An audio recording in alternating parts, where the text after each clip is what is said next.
बाबा के पास आज वतन में भोग लेकर बाबा के करीब पहुंची। जैसे ही बाबा के नजदीक पहुंची तो बाबा ने कहा, जो जौन आया है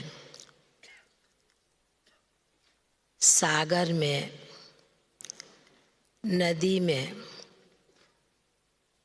गंगा पार करते हुए बाबा के घर में पहुंचे हैं। सागर में भी स्थूल रीति से कईयों ने डुबकी लगाई होगी, नदी में भी स्नान किया होगा। तो बाबा ने कहा कि जिस प्रकार दुनिया में साकार में नदी सागर में स्नान करने के बाद मनुष्य समझते हैं कि पावन बन जाएंगे, तर जाएंगे।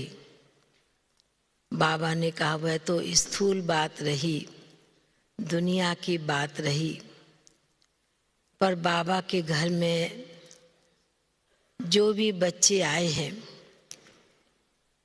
विशेष ज्ञान सागर में डुबकी लगाने के लिए, अपने आप को तरने के लिए, बाबा ने कहा कि फिर बाबा ने एक दृश्य दिखाया कि जिस प्रकार कोई पानी में स्नान करता है, सागर या नदी किसी में भी, किसी को स्नान करना नहीं आता तो दूसरे उनको हाथ पकड़ के भी थोड़ा डुबकी लगवा देते हैं।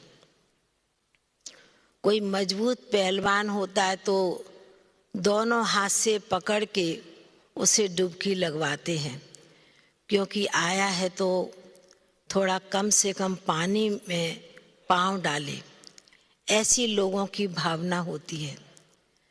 तो बाबा ने कहा कि बाप तो बच्चों को, चारों तरफ के बच्चों को यह देख रहे हैं कि बच्चे जहाँ से भी आए हैं, जिस स्टेट से भी आए हैं, ज्ञान सागर बाप के पास ज्ञान सागर में डुबकी लगाने के लिए, रतन लेने के लिए बाबा ने कहा बाबा के घर में पहुंचे हैं।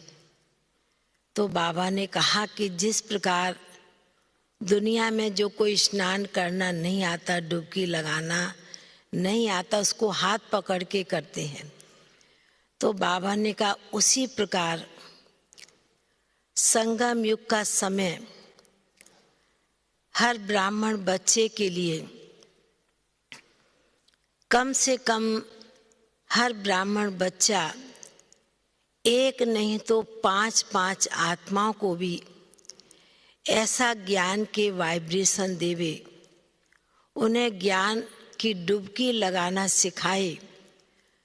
तो बाबा ने कहा तभी जो दुनिया में कहते ना भव सागर से पार ले जाने वाला, तो बाबा ने कहा बाप तो है ही भव सागर से पार ले जाने वाला, पर आप मास्टर बच्चे भी भव सागर से अन्य आत्मा को तारने वाले बच्चे हो। तो बाबा ने कहा कि इसलिए साकार में तो कईयों को आदत है ही, पर बाबा ने कहा कि बाबा के घर से इतना अपने आप को भरपूर, इतना शक्तिशाली बनाकर जाना है हर ब्राह्मण बच्चे को, जो अपनी अपनी जगह पर हर आत्माओं को, कम से कम 5 आत्माओं को भी, सारे साल में 10 आत्माओं को भी बाबा का संदेश देना है। तो बाबा ने कहा कि जिस प्रकार बाप को पतित पावन भी कहते हैं, पार लगाने वाला भी कहते हैं, तो बाबा ने कहा आप बच्चे भी मास्टर तारनहार भी हो। तो बाबा ने संदेश इतना दिया। बाकी तो बाबा के सन्मुख कई आत्माओं की विशेष याद दी। बाबा ने भी उन्हें विशेष रूप से इमर्ज करते बड़े प्यार से उन्हें भोग स्वीकार कराया। बाबा ने कहा अच्छा है, यह स्थान भी विशेष सागर और नदी का, ब्रह्मा बाप का और शिव बाप का यादगार स्थान है। नदी और सागर का संगम होता है, तो उसी प्रकार शिव बाबा बाप और ब्रह्मा बाप दोनों का यादगार स्थान होने के कारण इन स्थान के बच्चों को विशेष बाप दादा की याद भी उसी रीति से समाई होनी चाहिए। तो बाबा ने कहा जैसे बाप दादा दोनों इकट्ठे हैं तो याद भी उसी रीति से जब समा के चलेंगे तो बाबा ने कहा फिर तो इक्वल हो ही जाएंगे।